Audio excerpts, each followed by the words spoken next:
Assalamu Walaikum. Hello friends, how are you? Welcome back to my another video. In this video, I am going to show you how to replace table style color in PowerPoint. Let's get started. At first, you have to open a PowerPoint presentation. Now we want to replace the table style color. At first, go to the table slide. Then select the row, then go to the table design menu. Now I am select the shading drop down menu. We can see here many color. Now I am select any color, then select another column or cell, then again select the shading option, then change the color.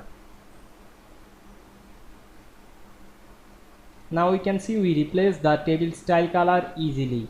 I hope you enjoyed the video. Please like, comment, share and subscribe my channel. Thanks for watching.